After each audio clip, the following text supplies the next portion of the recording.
건축전기 설비기술사 이 문제 풀이를 하도록 하겠습니다. 총 지금 31문제가 기출이 됐죠. 자, 이 중에서 1교시가 13문제, 2교시, 3교시, 4교시가 각 6문항이죠. 요렇게 이제 기출이 됐습니다. 우리가 여기서 이제 10문제를 선택해서 쓰면 되겠죠. 그러니까 여기는 각각 4문제씩, 그죠? 선택을 하시면 됩니다. 각각 여기 이제 100점, 100점, 100점 이렇게 되어 있는데, 그죠? 전부 다 평균해서 여러분들이 총점 60점 이상을 받으시면 합격을 합니다. 건축전기 기술사뿐만 아니고 다른 기술사 시험에서는 여기서 중요한 부분은 과락이 없다는 거죠. 그죠? 뭐 1교시에 한 30점을 받았다. 전체 총점을요. 뭐 2, 3, 4교시에서 충분히 점수를 잘 받아가지고 평균이죠, 평균. 이 총점에 대한 평균입니다. 요 평균 60점 이상이 넘으면 무조건 합격합니다. 그죠? 기사는 과락이 있습니다. 근데 기술사 시험은 여기 이제 과락이 없다는 거. 요런 것들이 약간 차이가 되겠죠. 뭐 1교시를 좀 잘 못 푸셨다, 2교시를 좀 못 푸셨다 하더라도 마지막까지 최선을 다해가지고 평균 60점을 넘으면 무조건 합격을 할 수 있다는 거죠. 이번에 이제 좀 특징적인 건 뭐냐면 KC가 좀 많이 나왔다는 거죠. 자, 1번 문제를 봐보겠습니다. 1교시 1번 문제.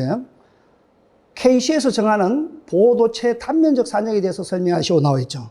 자, 일단 이런 문제는 보호도체에 대한 개념을 좀 적어주면 됩니다. 자, 보호도체는 여러분 항상 문제를 풀이할 때 말로 쓰는 것보다는 그림을 그려가지고 이렇게 이제 써주는 게 좋습니다. 예를 들어서요, 여기 이제 뭐 주접지 단자라든지, 그죠? 뭐 등전이 본딩 단자라든지 이런 게 접지 단자 쪽에 있으면 여기서 이제 접지극 쪽으로, 접지극 쪽으로 가는 요거는 이제 접지도체. 접지도체로 이렇게 이제 우리가 볼 수 있죠. 과거에는 우리가 이제 접지선 이렇게도 우리가 이야기를 했습니다. 자, 우리가 원하는 답안지는 이 접지도체가 아니고, 여기 아니고 보호도체죠. 여기서 어디로 가는 겁니까? 우리 전기 사용 기기들, 그 노출 도전부죠, 그죠? 제가 이제 그림을 일일이 다 그리진 않겠습니다. 요게 이제 보호도체입니다. 보호도체. Protection Equipment. 이 보호도체, 요거와 관련된 단면적 산정을 구하라. 이 말이거든요. 그래서 여러분들이 이제 번지수를 정확하게 좀 아시고, 요 부분에 대한 답을 요구한다. 라는 걸 알고 계시면 됩니다. 자, 보호도체라는 거는 뭐냐면, 지락 고장이 났을 때 고장 전류의 귀환을 만들어서 인체 감전 보호를 예방하기 위해 사용하는 도체다. 이렇게 돼 있죠. 자, 이런 개념들을 보시면 이런 그림을 좀 그려주고, 자, 결국은 여기 이제 회로를 간단하게 여러분들 답안지에다 이렇게 적어주는 게 좋겠죠. 이렇게 이제 우리가 이제 차단기가 있을 거고, 그죠? 보호 장치가 있을 겁니다. 이렇게 뭐 MC10이든 뭐 ELB든 이런 보호 장치가 있을 거 아닙니까? 그러니까 여기서 이제 만약에 저전체가 있을 거고, 여기 이제 위암 단자가 있겠죠. 그 노출 도전부가 있겠죠, 그죠? 이 노출 도전부 쪽으로 자 봐보십시오. 여기서 이제 이 저런체의 저런 성능이 좋다 그러면 이 저런체 한 값이 매우 높으면 누설전류 V 나누기 R로 해서 이게 굉장히 높으니까 이 누설전류가 굉장히 작으니까 우리가 크게 문제가 되지 않는다 이거죠. 근데 뭐 저런 고장이 났다든지 해서 저런 장이 떨어질 때는 이쪽으로 누설전류가 흘러나오겠죠, 그죠? 그러면 여기를 이제 접지를 꼭 해야 된다 이거죠. 다시 말해 보호도체를 설치해야만이 만약에 사람이 이렇게 돼 있지 않습니까? 이 평상시에 이 간접 접촉이 되어 있을 때 여기서 이제 누전이 발생되지 않으면, 즉 지락 고장이라든지 이런 게 발생되지 않으면 이 사람에 대한 인체 감전에 대한 문제가 없겠죠. 그런데 만약에 여기 이제 지락 고장이라든지 누전이 생겼다, 지락이나 누전이 발생되지 않습니까? 이런 것들이 발생됐을 때 우리가 이 보호도체를 설치하지 않으면 어떻게 됩니까? 이 고장 전류, 즉 누전이 인체 쪽으로 다 흘러가겠죠. 그래서 이 인체 쪽으로 흘러가는 전류가 사람의 심실세동 전류라든지 감전, 안전, 한계 전류 이상이 되면 위험할 수 있다, 그죠? 이런 거를 방지하기 위해서 보호도체를 실시한다. 또 등전이 본딩을 할 때도 이 보호도체를 이용해서 등전이 본딩 할 때도 보호도체를 쓴다는 거죠. 또 이 보호도체 쪽으로 전류가 흘러갈 때 충분히 전류를 흘릴 수 있는 이 단면적이 산정돼야 된다. 아시겠죠? 여기 중요한 포인트는 이쪽으로 지금 고장전류, 즉 고장전류가 이쪽 흘러가지 않습니까? 이 고장전류를 충분히 흘릴 수 있어야죠. 이걸 흘릴 수 있는 내량을 이걸 이제 가져야 된다 이런 겁니다. 아시겠죠? 이게 이제 반드시 필요하다는 거, 또 뭐 이런 부분들요. 또 이제 앞에 주는 자동 차단 장치가 반드시 이제 차단될 수 있는 그런 어떤 조건이 돼야 된다는 게 우리 이제 KC에서 나와 있습니다. 그림을 통해서 개념을 같이 적어주는 게 좀 더 좋을 것 같고요. 답안지에. 그 다음에 보호도체에 대한 이 단면적을, 최소 단면적을 구하는 방법은, 자, 첫 번째는 여러분 봐보십시오. 요거는 이제 도표로 구하는 방법이에요. 도표로. 이 도표로 구하는 방법은 우리가 이제 계산할 수 있는 어떤 그 자료들이 없을 때, 계산할 수 있는 자료가 없을 때 우리가 이제 어떻게 한다는 겁니까? 이 도표를 이용해서 선도체의 굵기를 기준으로 이 선도체하고 이 보호도체가 같은 재질이다. 예를 들어서 여기가 동이다. 그럼 보호도체도 우리가 동을 쓴다. 이런 경우에는 선도체 기준으로 단면적을 도표로서 찾아낸다. 이렇게 알고 계시면 되고요. 자, 그런데 예를 들어서 이 선도체가 굵인데 이 선도체하고 이 보호도체가 다른 재질이다. 이럴 때는 K1하고 K2 여기에 대한 비례 상수값을 당초에 이 선도체하고 같을 때의 값에다가 더 곱해준다는 게 요게 이제 특징적인 요소죠. 그죠? 뭐 이런 부분들도 여러분들 정확하게 좀 알고 계셔야 됩니다. 요 K1, K2는 다 도표에서 찾아내야 돼요. 도표에서. K1은 선도체에 관련된 도표에서 찾아내야 되고요. 요거는 이제 보호도체와 관련된 거. 보호도체와 관련된 이 도표에서 찾아가지고 그 팩타 개수만큼만 더 곱해줘야 된다. 아시겠죠?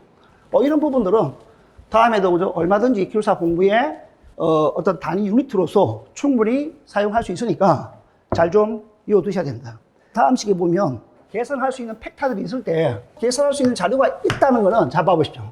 여기 이제 보호도체의 단면적이다. 이 단면적에 대해서 자 고장전류의 제곱, 그 다음에 고장전류가 지속되는 시간, 그 다음에 K 값은 또 이제 이 보호도체하고 절연 재료, 그 다음에 초기 온도하고 최종 온도에 관련돼 가지고 이거 역시 도표에서 또 찾아내야 됩니다. 아시겠죠?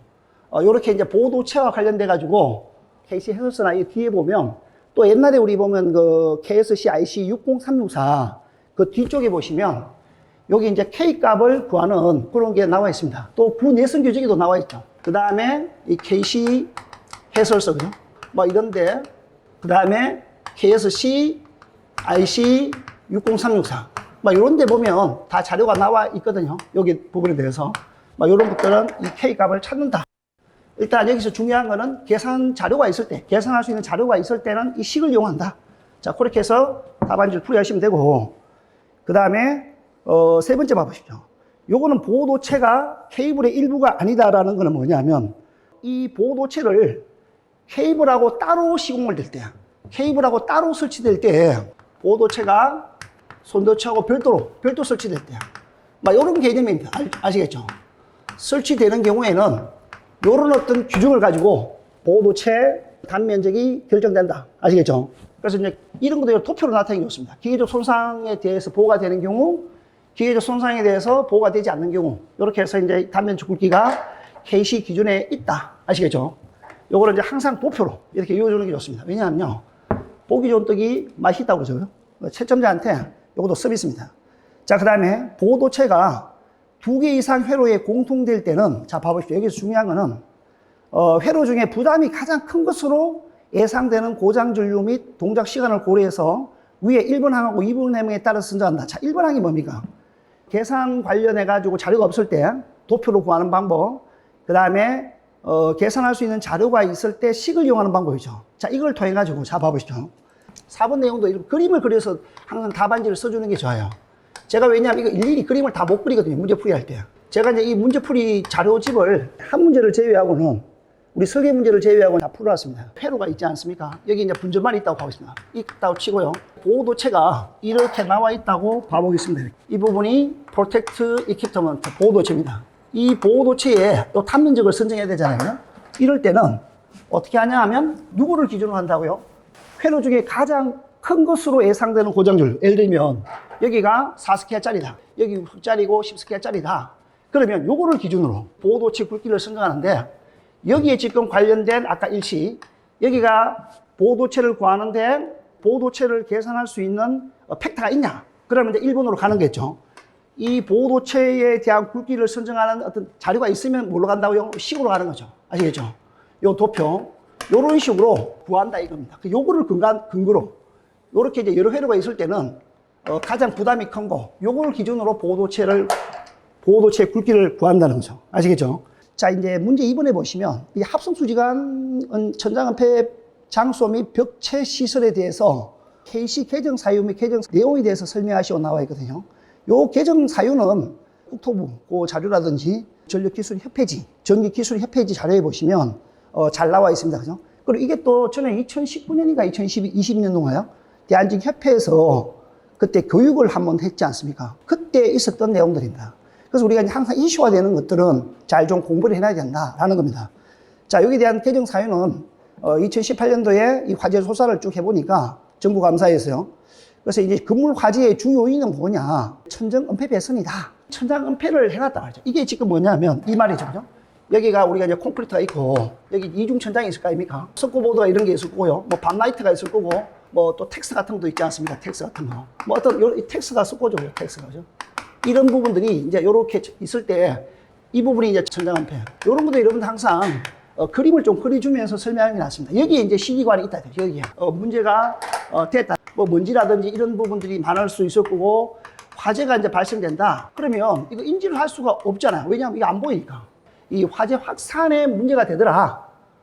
그래서 이제 여기에 대해서 기존의 시기관 배관에 대해서 어떻게 하냐 하면 전부 다 이제 은폐된 장소에는 이렇게 이제 불연성 소재의 재료를 쓰라. 이런 의무화 규정이 들어왔죠. 막 그런 내용들입니다. 그래서 기존의 이중천장 내에 노출이라든지 콘크리트 및 마감재, 단열재 매입 등에 대해서 여기 이제 콘크리트 안에 들어가는 건 완전히 불연이죠. 콘크리트 안에 들어가니까 문제가 없고 그 다음에 이제 마감 단열재 매입 이런 것들이 불연성 마감재 안에 넣으라는 거죠. 그죠? 그러니까 쉽게 얘기하면 우리 불이 잘 타지 않는 이 불연성 재료 요 내부에다가 여기 CD관을 집어넣든지 그죠? 또는 여기가 콘크리트입니다. 콘크리트.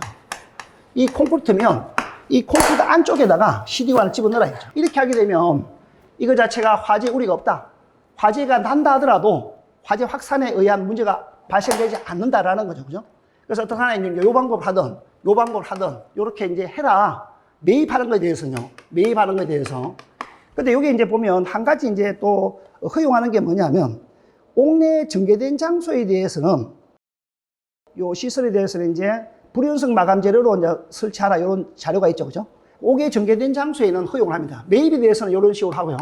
그 다음에 옥에 전개된 장소에서는 불연성 마감 제도로 시설하라 이렇게 돼 있죠. 그 밑에 이제 경량벽체의 뭐 위치별로 불연 재료에 대한 규정은 전기기술협회지에 보면 LH의 적용 기준에 참고가 있으니까 요거는 다 일일이 못 외웁니다. 대략적으로 요렇게 개념적인 파악만 하시면 됩니다. 아시겠죠?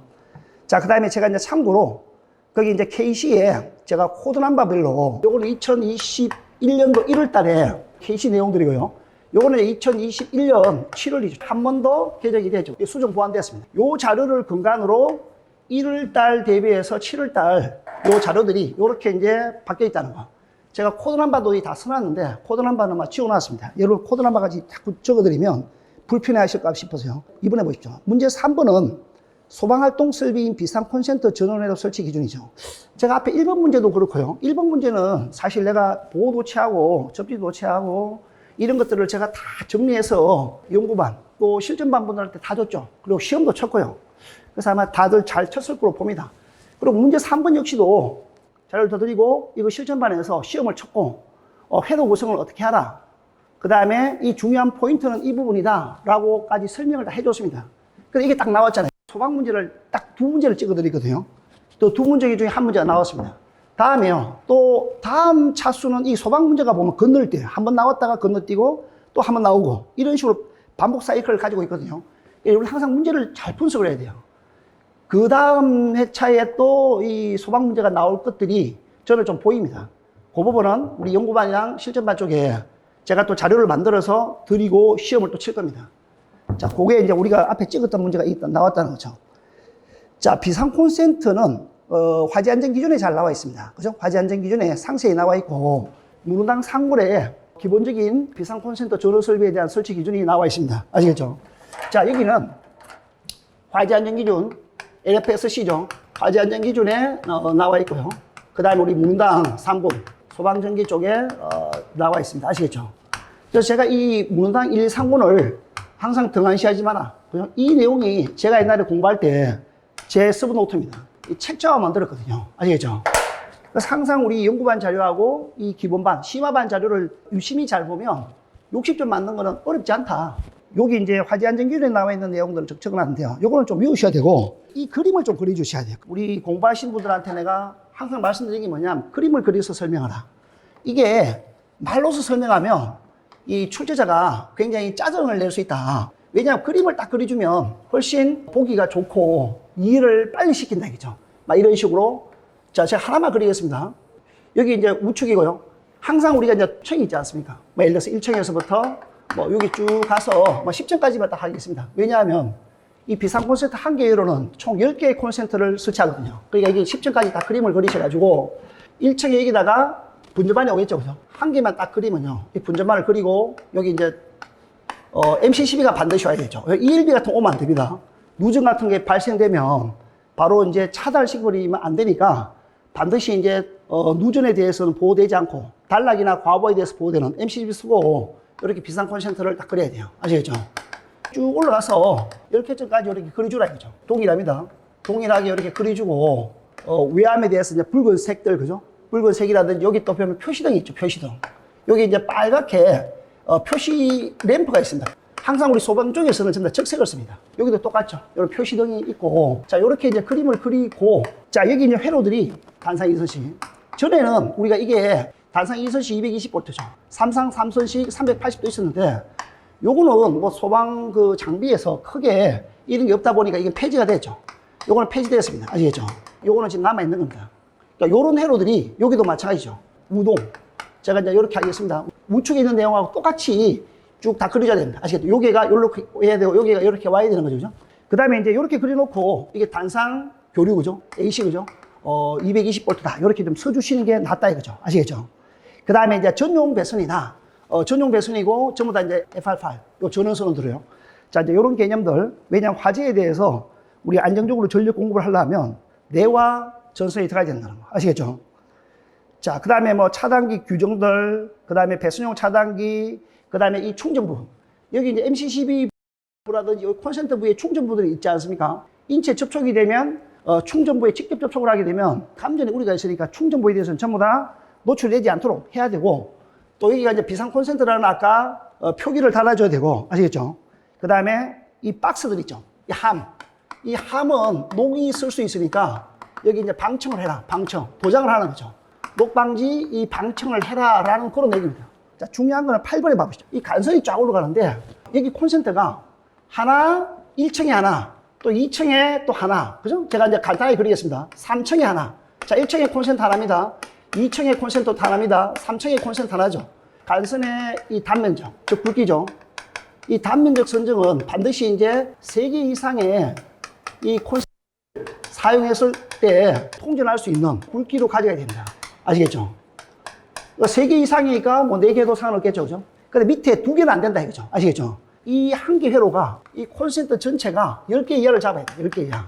10개 이하에 한 개의 간선이 그죠? 한 개의 간선이 10개 이하이 되고 도체의 굵기를 어떻게 하라고요? 요렇게. 그죠? 3개 이상의 콘센트를 사용했을 때 충분히 전력을 공급할 수 있는 전선의 굵기를 선정해라. 이런 것들이 중요합니다. 이런 거 항상 그림을 그려놓고 여기 내용의 주 포인트를 이 그림하고 대입을 시켜서 딱 해놔야 돼요. 그래야 채점하기도 좋죠. 자, 그리고 이제 전압 강하고 전압 변동이요. 이것도 제가 연구반에서 이거 반드시 시험 나옵니다. 이거 반드시 시험 나오니까 꼭 준비하세요 하고 우리는 전압 강하율하고 사실 전압 변동률을 공부했죠. 그죠? 그러니까 전압 강하율은 전압 강하에 대한 백분율 아닙니까? 그죠? 거의 똑같은 문제라고 볼 수 있겠죠. 문제 사이클을 계속 분석을 해봅니다. 이 타이밍이라든지 이런 걸 분석해 보면 이게 딱 걸려요. 그래서 제가 이거 자료도 다 내드리죠. 시험도 100번 쳤고요. 자, 봐보시죠. 항상 여러분들 개념 정의를 이야기할 때는 이 선로의 전류가 흐르잖아요. 선로에 이제 전류가 흐르면 선로 임피던스, 즉 부하의 크기 역률에 의해서 부하측 전압이 전원측 전압보다 낮은 현상이다. 요걸 쓸 때 반드시 이런 걸 써주면 좋습니다. 이렇게 그림을 그렸어요. 제가 이제 이 키포인트는 뭐냐 하면 선로 임피던스죠. 이 전압 강화에 대한 키포인트는 여기 전압 강화는요, 어디가 핵심이냐? 이게 핵심입니다. 이게 제일 큰 요소죠. 그 다음에 부하 전류 역률 이런 거지. 여기가 제일 중요한 포인트다. 요 말이 정확하게 안 들어가면 전압 강화에 대한 개념을 잘 모른다 이렇게 할 수 있다 이거죠. 자, 그래서 이게 의미가 뭐냐면 여기 이제 송전단이죠. 그죠? 송전단 항상 여러분들 시험장에도 이 벡터로 표시해야 돼요. 왜냐하면 여기 이제 R하고 L하고 저 X죠. 그죠? 이하고 야하고 때문에 위상차가 발생되잖아요. 위상차가 발생되기 때문에 반드시 이제 이 벡터로 표시된다. 아시겠죠? 자, 요 사이에 E의 S입니다. 그죠? 그럼 결국은 여기 이제 전류가 흘러가잖아요. 그죠? 이 전류가 흘러가다 보니까 여기 이제 전압 드롭이 생겼죠. 이 전압 드롭 E. 그죠? E는 I의 R 코사인 세타 플러스 X 사인 세타라는 이런 전압 드롭이 생긴다라는 거죠. 플러스 수전단 전압이고, 그죠? 여기 이제 송전단 전압입니다. 자, 이렇게 있을 때, 자, 여기 이제 무슨 법칙이 성립되죠? 여기 있어요. 키로프 제2 법칙이 성립되죠. 한 개의 폐회로망의 전원 회로의 전압은 요 회로의 단자에 걸리는 전압 강하의 합과 같다라는 거죠. 그죠? 키로프 제2 법칙에 의해서 이 S는 E의 R 플러스 IR이죠. IR 코사인 세타. 이렇게 표시하겠습니다. 이게 이제 전압 강하다라는 거죠. 아시겠죠? 개념적인 거를 확실히 좀 적어 주셔야 되고, 자, 우리가 선로가 짧은 우리 건축전기에서는 J 성분을 따지지 않습니다. 아시겠죠? 요거도 제가 이제 조금 그림하고 이런 걸 좀 적게 해놨는데, 이게 지금 무슨 얘기냐면, 전압 강화 델타 V, 즉 E라는 거는 이렇게 표시할 수 있습니다. 이 벡터도를 그려보면, 아까 이렇죠, 그죠? 벡터도 이런 거 다 아신다고 보고요. 여기 이제, VR이고, 그죠? 여기 이제, 여기 IR이다. 그죠? 여기가 VR이죠. 여기 이제 IR 부분이 되겠죠. 요 I라고 보면요. 그 다음에 여기가 이제 90도, IX. 이렇게 하니까 이놈이 IZ죠. 뭐 요건 다 아시니까 제가 개념도적으로 이렇게 하겠습니다. 자, 보면요. 여기 부분, 여기 부분, 여기 부분. 여기 길이, 여기 길이. 그 다음에 벡터라는 거는 이거잖아요. 여기가 ER이죠. 그죠? 그 다음에 요 부분. 하고 이 부분 전체. 요렇게 벡터도를 그릴 수 있겠죠. 그죠? 이 부분이 이제 ES니까 요 부분하고, 이 부분. 전부 다 우리 계산하면 이 전압 강화 식은 이렇게 나옵니다. 제가 뭐 일일이 다시 설명하기 좀 그렇고, I의 R 코사인 세타죠. 그죠? 여기 이제 뭐 이렇게 나오죠. 여기 이제 실수 부분이 나오고, 그죠? 그 다음에 허수 부분이 이렇게 나오죠. J의 I의 X의 코사인 세타 마이너스 여기 이제 R의 사인 세타, 그죠? 이렇게 나오죠. 길이하고 제가 전기 방식을 조금 빼놓고 설명하겠습니다. 자, 그런데 우리가 이제 이 송전선로에서는 이 값을 무시를 못 합니다. 왜 그러냐면 X 값이 크죠. 코사인 세타 값이 크죠. 그 다음에 송전선로에서 R 값은 작단 말이죠. 이 사인 세타 값도 작죠. 그래, 이만한 부분을 무시를 못 합니다. 근데 건축전기는 내가 이 설명할 때 어떻게 이야기했습니까? 요게 작고, 이게 크고, 그죠? 요게, 건축전기에서는 보통 일반적으로 송전선로 대비해서 그 선로 정수 있죠.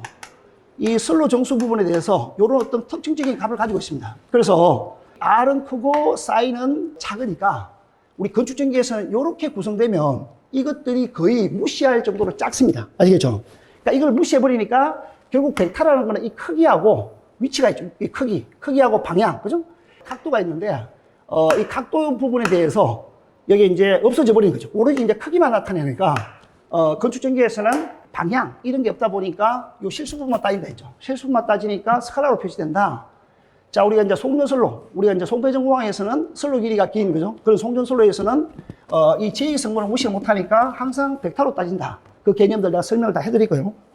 그 다음에 이제 우리 건축전기 설비에서 이 정식 전압 강화 계산은 이렇게 된다라는 거죠. 요 식을 좀 써주시고, 그 다음에 이제 이 전압 강화 식이 바뀌었죠, 그죠? 전압 강화 식이 옛날에 우리가 거기 뭐 동일 장소 내에서 뭐 전기를 사용할 때 뭐 4%, 5%, 6%였나요?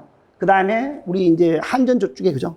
그쪽에서 우리가 전기를 받을 때는 5%, 6%, 7%. 그 두 가지 유형이 있었죠. 구내성 규정이나 또 우리 뭐 그런 그 규정에 보면요. 근데 그 규정이 없어져 버리고 KC 기준이 왔으니까 전압 강화에 대한 기준, 그죠? 이 기준은 KC 쪽에 여러분 암기를 하셔야 됩니다. 아시겠죠? 그러니까 다는 못 외우더라도 요 정도만 외워두셔도 되겠죠. 그죠? KC 기준에 대한 전압 강화를 답안지 써주는 게 좋다. 그죠? 그리고 이제 그 대책들은 아까 그 전압 강화 식에서 RX 값들, 코사인 세타, 길이 L, 요런 것들이 이제 영향을 미치니까 여기에 대한 대책들 이렇다는 걸 써주셔야 되고요. 전압 변동률이라는 거는 요거도 부하를 걸었을 때, 부하를 걸지 않으면 아까 우리 식에서 여기 전류가 흘러가지 않죠.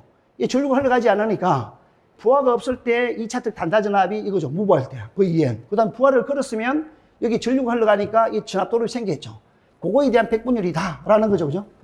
그래서 이제 이렇게 전압 변동률 식이 나오고 우리가 이제 이 식을 우리가 유도를 하면 어떻게 나오냐 하면 기본반 수업할 때 요걸 다 유도를 해드립니다. 요거는 이제 제2승분을 빼버리면 우리가 실수분만의 전압 변동률을 계산하면 간단하게 요 식이 유도됩니다. 그리고 제가 이제 전체 식을 기준으로 요렇게 아까처럼 전압 변동률에 대해서 아까 전압 강화처럼 전부 다 식을 다 해서 제2승분까지 다 넣어서 이 값을 유도를 할 수 있고, 그 다음에 실수분만의 전압 변동률을 통해서도 이 값을 유도를 할 수 있다. 제가 이 짧은 시간에 이걸 다 유도를 해드리기 힘듭니다. 여기에 대한 자료들 유인물은 우리 카페에 다 올라가 있습니다. 아시겠죠? 그리고 여기 이제 좀 복잡한 거는 전체를 다 하면 한 2페이지 반 정도 됩니다. 그러니까 그런 유도 과정은 공부 안 하셔도 내가 될 것 같으니까 간단하게라도 알고 계셔야 되고요. 그러니까 여기에 대한 이제 원인과 대책들은, 자, 이 전압 변동률하고 전압 강화의 차이점이 뭐라는 걸 정확하게 써줘야 돼요. 여기 핵심 키워드는 뭐냐? 부하 변동이라는 거. 여기를 좀 확실하게 이야기해주고, 아까 전압 강화는 슬로 임피던스에 의한 전압 강화죠. 전압 저하 현상. 자, 이런 것들이 핵심 키워드다. 이걸 비교할 때. 요거는 부하 변동에 의한 전압 저하 현상이다. 이런 것들이 대비가 되지 않으면 안 된다. 그래서 이제 요것도, 전압 강화율하고 전압 변동률하고 비교표를 우리 연구반 교재에 다 나와 있습니다. 나중에 참고를 하시고요. 문제 5번. 쇄곤도와 조도가 사람에 미치는 일반적인 느낌에 대해서 설명하시오라고 되어 있습니다. 그죠? 이런 문제들은 이 쇄곤도에 대한 개념, 요거를 이제 조금 정확하게 적어 주셔야 되고요. 자, 우리가 이제 이런 것도 적을 때, 쇄곤도에 대한 개념을 적을 때 제가 뭐라고 말씀드렸습니까? 항상 개념을 적어주고 우측에다가 이 흑체라는 아이디어라는 물체 있죠. 이 이상적인 물체에다가 여기 이제 온도를 가했을 때 여기 발생되는 색깔이 있죠. 이 색 자체가 광운의 이 광색과 동일할 때 제가 뭐라 했습니까? 이 온도를 가지고 색온도를 잡는다. 이것도 내가 그림을 딱 그리면서 전부 다 설명을 해드렸죠. 온도가 다를 때마다 나오는 색깔들이 다 다르다. 그 다음에 조도에 대한 개념도 반드시 이제 그림을 그려서 설명을 해라. 간단하게 개념적인 거. 일단 단위 면적, 제곱미터당 여기 입사하는 광속이죠. 그 광속이 얼마만큼 되느냐라는 게 조도입니다. 조도 아시겠죠? 여기 이제 단위 면적, 단위 면적이라는 게 제곱미터죠, 그죠? 제곱미터니까 이런 내용들 가로, 세로 이 면적에 대해서 입사하는, 그죠? 입사하는 입사광속입니다. 입사광속 이런 개념을요. 이 광속이 얼마만큼 되냐, 즉 다시 말하면 조도는 요 식 있죠. 요런 식들을 반드시 이제 적어주시는 게 좋다. 아시겠죠? 단위도 럭스다. 이렇게 개념을 항상 적을 때는 그림을 통해서 적어주라. 그게 왜냐하면 채점자한테 대한 서비스다. 아시겠죠? 채점자한테 항상 내 답안지가 좀 더 편안하게 다가갈 수 있도록 그렇게 이제 써줘야 됩니다. 뭐 이 도표는 너무나 잘 아시는 거예요. 자, 근데 여러분들 봐보시죠. 요런 거를 적을 때, 우리가 이제 색온도가 높을 때, 조도가 높을 때 쾌적함을 느끼죠. 자, 이제 색온도가 낮습니다. 그러면 어떻게 됩니까? 조도가 낮아야 이게 또 이 쾌적함을 느끼겠죠. 이런 부분들은 쾌적함을 느끼지 못합니다. 그 이유가 뭘까요? 여러분 항상 공부를 할 때는 내가 답안지를 적을 때는 내 답안지로 하여금 채점자한테 어필을 해야 돼요. 어떤 부분을 내가 남들하고 이런 부분을 좀 더 열심히 공부했다. 그래서 내 답안지를 뽑아달라는 그런 걸 답안지에 묻히고 나야죠. 아무리 많이 알아도 그런 내용들을 전달을 못 시키면 안 돼요. 그죠? 여러분들 항상 공부하시면서 답안지를 적고 오시면서 아쉬움을 저한테 토로하죠. 깜빡 그걸 빼먹었다. 이렇게요. 자, 봐보십시오. 요 도표를 당연히 써줘야 되고, 여기서 중요한 건 이거죠. 왜 이런 도표가 나오냐, 이거죠. 인간이, 그죠? 이 지구상에 나면서 자연 환경, 즉, 태양 환경에 순응되어 왔답니다. 태양 환경에. 쉽게 얘기하면 아침에 일어나면, 우리가 이제 사냥 나가고, 그죠? 막 일해서 채집 활동하고 먹고 살고, 그 다음에 오후, 저녁 되면 또 자죠. 그러니까 저녁하고 아침하고 똑같은 환경이라 이거죠. 그때 태양빛이 불잖아요, 그죠? 붉을 때 그때 조도가 낮죠. 왜 조도가 낮습니까? 이 태양하고 지구하고의 거리, 이 거리가 길면 이 조도 자체는 떨어지잖아요, 그죠? 뭐 제가 이제 이 법소면 조도를 간단하게 하면, 그다음 한낮에 이렇게 되고 아침 저녁에는 이렇게 되죠. 이렇게. 그러다 보니까 이 태양에서 나오는 광속은 일정하잖아요, 그죠? 이 광속은 일정한데 이 조도가 아침 저녁하고 낮하고 틀린다 이거죠. 그럴 때 아침 저녁은 우리가 거리가 머니까 조도가 떨어지죠. 그리고 색깔도 약간 붉은색이 나옵니다. 여러분 저녁 노을, 아침 그죠? 붉죠. 그런데 태양이 딱 뜰 때 그죠? 그때 하고 정오는 태양이 내 머리 위에 딱 있습니다. 제일 가까운 위치에 있죠. 이때는 색온도가 굉장히 높습니다. 아시겠죠?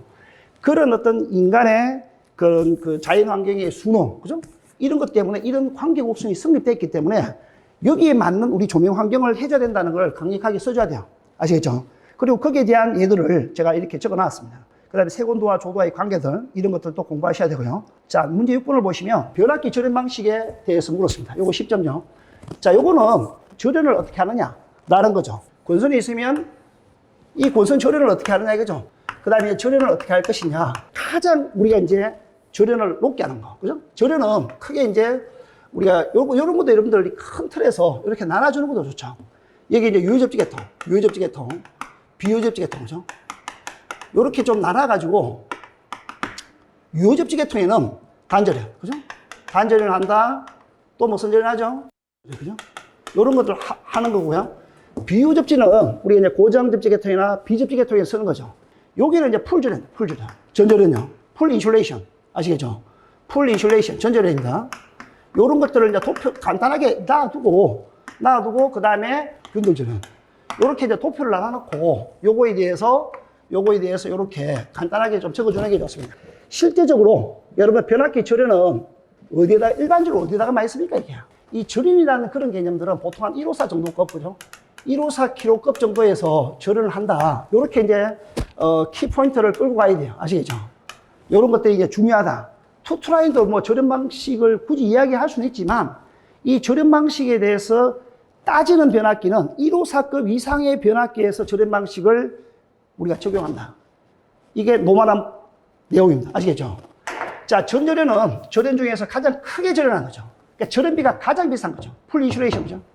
자, 요거에 대한 거는 요렇게 공칭전압에다 1.1을 나눠가지고 이 절연 계급에다가 곱하기 5 플러스 50. 네, 기본서에 다 있습니다. 일본에.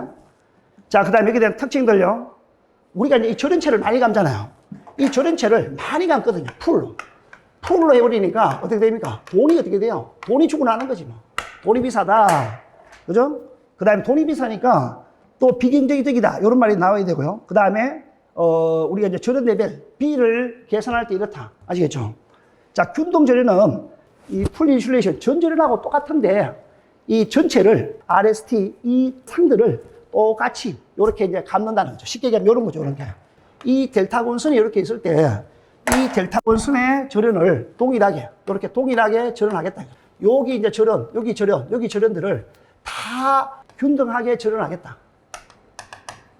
이런 것도 이런 항상 그림을 좀 그려서 적어주는 게 좋습니다. 비접지계통이니까, 그죠? 이런 각각의 권선들을 균등하게 내가 절연하겠다라는 거죠. 전절연보다는 약간 절연 레벨을 뜰 수 있어요. 그렇지만 얘는 저감절연보다는 절연을 좀 강하게 합니다. 아시겠죠? 단절연보다는 당연히 절연 레벨이 높죠. 그럼 절연 레벨의 1순위는 누굽니까?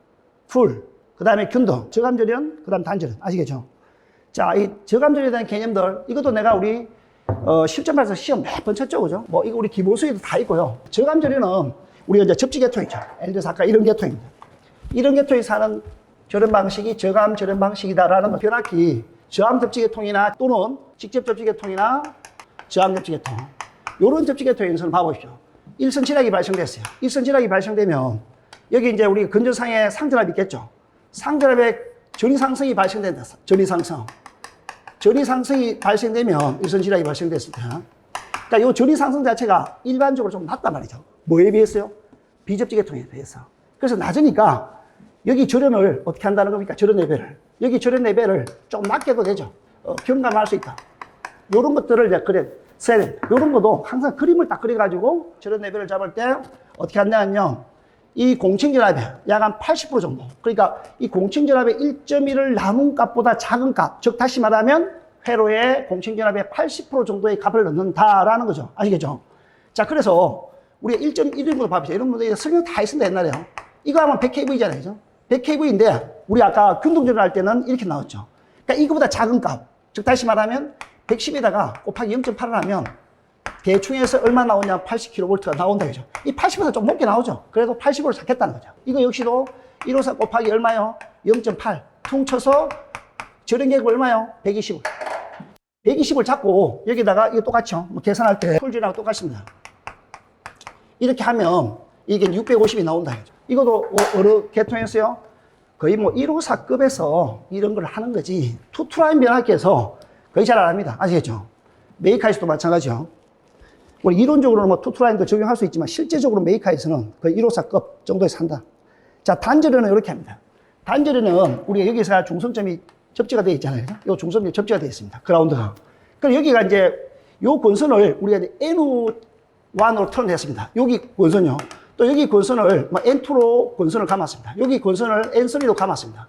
그러면 요 중성점을 통해서 올라갈수록 우리가 E는 파라데이 법칙 NDT분의 D파이라는 이런 수식이 있죠. 자, 여기서 요 권선수가 많아지면 전압이 높아지겠죠. 그럼 요로 올라갈수록 여기서는 전압 레벨이 1, 여기 V2, V3, 그죠? 요로 올라갈수록 전압이 높으니까 전압이 높은 데다가 어떻게 한다는 겁니까? 저런 레벨을 높이 하는 거죠. 여기 부분은 예를 들어서 여기 이제 권선이 이렇게 관계 있잖아요. 그럼 전압이 낮으니까 요 정도 저런 레벨을 가면 된다 이거죠. 여기서는요. 전압이 높으니까 제가 조금 더 그림을 그리면 조금 더 크게 저런 레벨을 높게 잡아요. 아시겠죠? 여기는요. 여기는 권선이 이래 있지 않습니까? 저런 레벨을 좀 크게 잡을게요. 이렇게. 아시겠죠? 왜? 저런을 발감해야죠. 전압이 높으니까. 아시겠죠? 그러니까 이런 것들 여러분들이 답안지 쓸 때 이렇게 적어도 좋죠. 이렇게. 계단처럼 전환한다. 여기 이제 V1은 낮고, 여기 V2는 중간이고, 여기 V3다. 그럼 여기 저런 레벨을 높게 한다. 아시겠죠? 이런 것도 뭔가가 여러분들이 그죠? 채점자한테 어떻게 답안지를 던질까 그런 개념을 잘 생각해야죠. 여기 특징적인 요소들 뭐 이런 것들 설명해 주면 될 것 같고요. 정전압원과 정전율에 대해서 설명하시오. 자, 이거 우연의 일치인지 모르겠지만은 이거 시험 나옵니다. 내가 작년에 1월달 시험 대비해서 작년 8월달인가 9월달에 이거 내가 문제를 그대로 작성해서 딱 던져줬죠. 던져주고 설명했죠. 근데 이 그대로 지금 나왔잖아요. 이런 것들을 보시면 제가 얼마만큼 문제를 분석한다는 걸 여러분들 느낄 수 있을 겁니다. 제가 던져주고 유인물 내드리고 설명해 주는 거, 또 실전만 수업하면서 이런 던져주는 유인물, 또 설명을 귀담아 딱 들으시고 이해가 안 되는 부분이 있으면 저한테 질문도 하시고 저도 공부를 더 많이 하고 또 여러분들 공부도 하시고 좀 더 우리가 예상 문제를 이렇게 기다리고 있어야 돼요. 자, 정전압이라는 거는 여기 부하에 관계없이 이 유도 기준이기에 이 전압이 항상 부하에 일정하게 걸려야 되죠. 그러나 봤대요. 킬로프치 이 법칙이 적용되고 있죠. 유도 기준력은 어떻게 됩니까? E는 여기가 이쪽으로 전류가 흘러가다 보면 여기 이제 내부 저항이 돼. 이 내부 저항에 대한 전압 강화가 생기죠. 이 전압 강화에다가 이게 단자 전압만큼의 전압 드롭이 생겼죠. 그러니까 요놈 때문에 결국은 이 단자 전압의 이 부분이 이 단자 전압이 이 전원 전압하고 동일할 수가 없죠. 그래 얘하고 이 부하에 관계없이 이놈이 얘가 되려면 내부 저항은 어떻게 됩니까? 제로가 돼야만이, 즉 다시 말하면 여기서 보십시오. I는 어차피 흘러갈 수밖에 없죠. R인데 R이 제로가 되면 이 부분이 어떻게 돼요? 제로죠. 이 부분이 제로이면 E 이꼬르 V라는 이런 형태가 되는 거죠. 이게 키포인트 얘기입니다. 자, 이렇게 그림을 그려서 V의 특성, 곡선을 그려주면 좋을 것 같고요. 그 다음에 제가 여기 이제 특징적인 것도 다 적어서 설명을 해드렸죠. 아이디어한 전화번호는 여기 이제 저항이 제로다. 그런데 우리가 항상 얘기하지만 저항이 제로이지 않는 것들은 일반적인 전화번호이다. 일반 전화번호하고 이 이상 전화번호 남아서 설명을 해주면 좋고요. 그 다음에 뭐 특징이라고 보면 이상적인 전화번호 내부 저항이 제로일수록 좋다. 그 다음에 이상 전화번호의 직렬 연결. 마이너스 플러스를 할까요? 마이너스 플러스 여기 이제 전화번호 하나 있다. 이 전화번호. 또 이제 여기 가서 마이너스 플러스. 그죠? 이렇게 되면 마이너스 플러스 이렇게 되면 전화번호 똑같죠. 그럼 예를 들어서 이게 10V, 여기 뭐 20V다. 이렇게. 여기는 플러스 마이너스 이렇게 돼 있다. 이렇게 있는 전압이 있다. 여기가 5V로 할까요? 5V. 그러니까 여기가 10V, 20V면 요거는 지금 전압의 방향이 똑같죠. 그러면 10 플러스 20, 그죠? 빼기 5V. 그럼 얼마죠? 30에서 5를 빼니까 25V 이렇게 되는 거죠. 지금 이 의미를 이야기하고 있습니다. 극성이 동일할 때하고 반대일 때의 전압에 대한 가감들, 뭐 이런 것도 좀 설명해 주면 될 것 같고요. 쭉 내려가서 실계통에 대한 적용들 좀 적어 주시면 될 것 같고, 이 정전류월의 개념도 여기 이제 부하에 항상 일정한, 부하에 무관하게 항상 일정한 전류가 부하에 공급되는 전류원을 뭐라고 얘기하냐? 정전류원이라 한다. 여기도 지금 킬옵치 1분픽이 성립되어 있습니다. 여기 지금 정전류원이 있단 말이죠. 그러면 여기 있는 저항이 무한대일 때, 무한대이면 이쪽으로 흘러가는 IR은 제로가 되죠. 그러면 이 I0 이꼬르는 이렇게 이쪽으로 전류가 흘러갈 수 없으니까 회로적으로 지금 오픈된 회로가 되는 거죠. 그죠? 그러니까 이 모든 전류가 이쪽으로 흘러갈 수밖에 없겠죠. IL로. 부하 전류로 흘러갈 수밖에 없겠죠. 이렇게. 여기 부하가 있잖아요. 그죠? 그러니까 여기 저항이 무한대이면 이쪽 전류가 못 오르죠. 그러니까 정전류원의 전류가 모두 어디로 다 흘러간다는 겁니까? 여기로 다 흘러간다는 거죠. 그런데 아쉽게도 우리가 내부 저항에 이게 이제 무한대가 없죠. 이론적으로는 무한대가 있지만 뭐 절연체도 마찬가지고 유전체도 마찬가지고 이 내부 저항이 무한대인 이런 거는 잘 있을 수가 없습니다. 그런 거에 대한 내용들을 쭉 정리해서 쓰시면 됩니다. 자, 여기도 이상적인 전류원은 저항 R이 무한대다. 실제적인 전류원은 내부 저항이 무한대이지 않기 때문에 부하의 전류가 감소된다라는 거죠. 자, 그런 내용들을 좀 적으시면 되고요. 이상 전류원의 직렬 접속에서 봐보십시오. 요것도 전류값이 같은 전류원의 직렬 접속을 허용한다. 이게 지금 무슨 소리냐 하면 이런 얘기 아닙니까? 이런 것도 여러분들 알 수 있는 것들. 그죠? 뭐 예를 들어서 직렬이니까 예를 들어서 여기 5A를 간다. 그죠? 그러면 이거 직렬인데 여기 같은 5A는 이야기가 되죠. 여기에 부하가 있습니다. 이렇게. 그죠? 이렇게 돼 있을 때 5A 오면 직렬이 똑같잖아요. 근데 이거는 허용하죠. 이건 허용합니다. 근데 만약에 이게 여러분들 이게 회로적으로 가능합니까? 예를 들었어요. 여기 이제 6A로 간다. 이렇게 돼 있으면 이거 허용합니까? 안 됩니까? 이게 부하가 있다. 이거 허용합니까? 안 되죠. 이거 불어죠, 불어. 허용할 수가 없다. 이런 회로 자체는 있을 수가 없다는 거죠. 이런 건 가능하다. 그런 얘기들이고요. 뭐 이런 거에 대해서 제가 직렬 병렬을 좀 다 나눠놨죠. 뭐 짧은 시간에 내가 다 얘기를 못하고 병렬회로도 뭐 이런 내용들입니다. 이런 내용들을 내가 전에 다 설명을 해드렸죠. 여기 이제 전류 방향이 이렇게 올라간다. 병렬회로 되어 있어요. 여기에 대해서 이렇게 간다. 여기 이제 10A 간다. 그죠? 그럼 이 전류가 이렇게 간다. 그죠? 이 전류가 반대죠. 그 다음에 이 전류가 간다. 이렇게. 이런 전류도 이렇게. 여기가 10A, 여기가 5A, 20A다. 그러면 어떻게 됩니까? 여기 부하 쪽이니까. 부하 쪽이 20A 올라갔죠. 20A 올라가고 이쪽으로 또 10A 올라갔죠. 그럼 이 두 개는 더 되겠죠. 요거 두 개는 더하면 30이죠. 30인데 이쪽 5가 빠지니까 30 빼기 어떻게 됩니까? 5A 빠지니까 25A가 이쪽으로 부하 쪽 흘러가죠. 뭐 이런 얘기들입니다. 아시겠죠? 근데 만약에 이게 전류 방향이 똑같아. 전류 방향이 똑같아서 여기가 어떻게 되죠? 뭐 5A다. 그러면 10A, 20A, 5A면 어떻게 됩니까? 이번에는 35A가 되는 거죠. 10 플러스 20 플러스 5 되면 이거 35A가 된다. 뭐 이런 얘기거든요. 그러니까 여기 직렬 병렬에 대해서 너무나 쉬운 거 아닙니까? 그죠? 이런 것들을 이제 놓치면 안 된다는 거죠. 사실. 그리고 이런 것들이 우리가 실무적으로 어디에다 적용되냐? 적용되는 데까지 지금 처정이 좋습니다. 아시겠죠?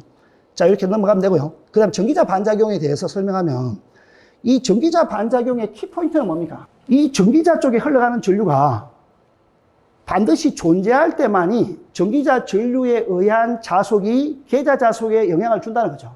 이 전기자 반작용은 반드시요. 부하일 때, 부하가 인가되었을 때, 부하 인가에 의해서 이 전기자 전류가 흐를 때만 이 발생된다는 거죠. 이게 부하가 없으면 만약에 무부하잖아요. 무부하면 전기자 반작용이라는 건 없습니다. 아시겠죠? 전기자 반작용 있다 없다요?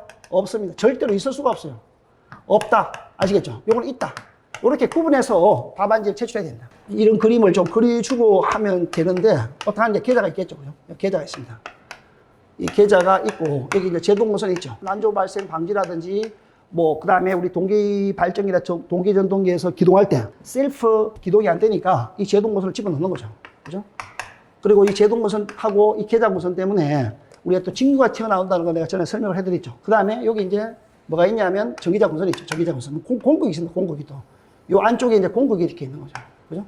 여기 공극이 있고, 여기 이제 한 개만 그릴까요? 시간이 많이 걸리니까. 시간이 많이, 하나만 그릴게요. 하나만요.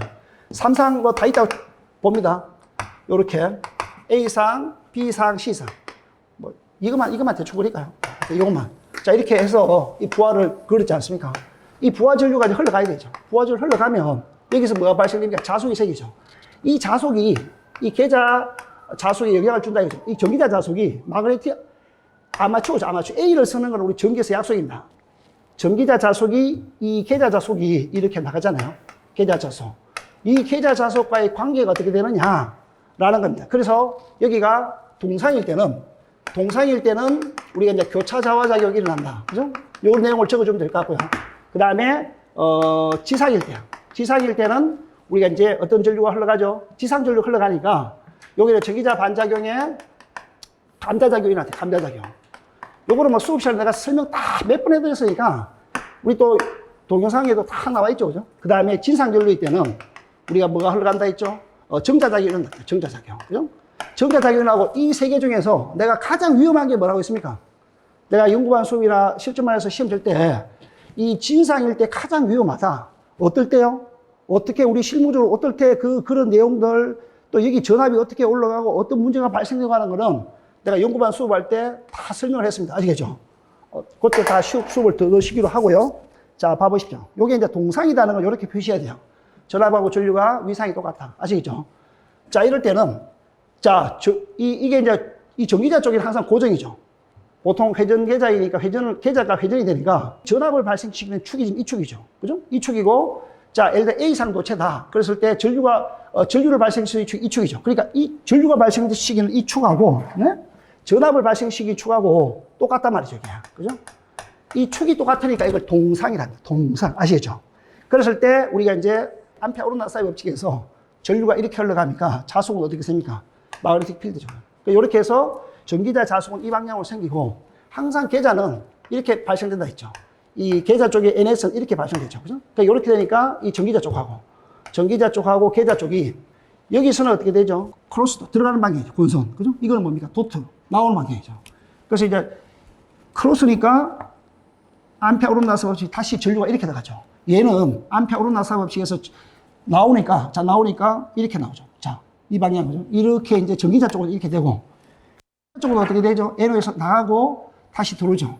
그죠? 이 나가고 다시 들어오니까, 여기서는 감자, 정자, 그죠? 또 이렇게 이제 정자, 감자, 이렇게 된다는 거죠. 아시겠죠? 이번에는 지상일 때는, 아까 제가 전류축이라 했죠. 전류축이 이거고요. 전압을 발생시키는 그 자속이 이 축입니다. 자속이, 그죠? 그러니까 전압을 발생시키는 이 축이고, 전류를 발생시키는 이 축이 됐죠. 이게 이제 전기자 쪽이고, 여기 이제 계좌 쪽입니다. 그죠? 그러니까 얘하고 이렇게 보면 90도 전압이 앞서 있죠. 우리 항상 기준을 어디를 보냐면 전류를 기준으로 주거든요. 그죠? 이 전류가 전압보다 90도 지상이죠. 그랬을 때 항상 전기자 쪽이 자속이 이게 생기죠. 계좌 자속이 이거 있죠. 그죠? 계좌 자속이 이겁니다. 그래서 이 주자속에 대해서 전기자 자속이 반대로 지금 작용을 했죠. 이걸 이제 감자작용이라 한다. 이때 감자작용에 의해서 전압이 어떻게 된다고요? 드랍이 되죠. 정자작용에 의해서는 어떻게 해요? 전압이 올라가게 돼 있죠. 아까 계좌가 여기 있었죠. 지상일 때는 계좌가 180도 회전을 해버렸죠. 그 일로죠. 그럼 이제 계좌 자속이 지금 이렇게 발생했죠. 그러니까 전기자 자속은 항상 고정이잖아요. 그죠? 전기자 자속은 항상 일정입니다. 뭐 이렇게 해도 상관없고 이렇게 해도 상관없습니다. 그러니까 이 전기자 자속하고 이 계좌 자속하고, 그죠? 이 방향이 똑같으니까 이게 이제 주자속을 증가시키죠. 그죠? 그리고 이건 무엇이죠? 이 전류축이죠. 전류축이 여기고요. 전류축 방향은 이 방향이고 전압축 방향은 어디입니까? 이 방향이죠. 전압은. 그죠? 항상 우리가 N으로 기준을 잡으니까. 그래서 이렇게 보면 이 90도죠. 근데 전류가 90도 진상이죠. 그죠? 그래서 이거를 이제 우리 콘덴서 회로로 표현을 하는 겁니다. 아시겠죠? 이 콘덴서가 부하가 걸렸을 때 실제로 여러분들 그죠? 무부하라든지 슬로 길이가 긴다든지 콘덴서를 투입해 놓은 상태에서 발전기를 기동시켜 버리면 여기 이제 E는 4.44 kW FWN이죠. 이런 식이 있습니다. 권선 개수, 주파수, 뭐 권선의 개수, 그죠? 권선 수, 뭐 이렇게 해서 F파이죠. KW FM5, 그죠? 이 계좌 자속. 이 계좌 자속이 아까 원래 계좌 자속 플러스에다가 전기자 반작용에 의한 자속이 추가돼 버리잖아요. 그죠? 여기 자속이 추가되니까 전압이 상승할 수밖에 없겠죠. 그래서 아까 위험하다고 했죠. 그죠? 그리고 이거는 이제 우리가 이제 실무적으로 어떨 때 위험하다는 건 수업 시간에 다 설명했고요. 그 다음에 주택용 차단기하고 배선용 차단기에 대한 개시 기준. 요거는 이제 여러분들이 어떤 내용을 조금 이제 포인트를 좀 맞춰 적어야 되냐면요.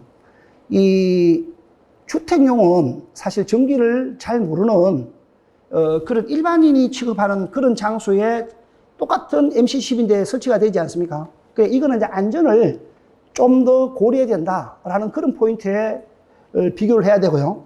그 다음에 산업용 차단기는 우리가 이제 전기기사 자격증이 있다든지 뭐 그런 분들이 실제로 이제 근무를 하면서 전기 설비에 대해서 유지보수 관리를 하지 않습니까?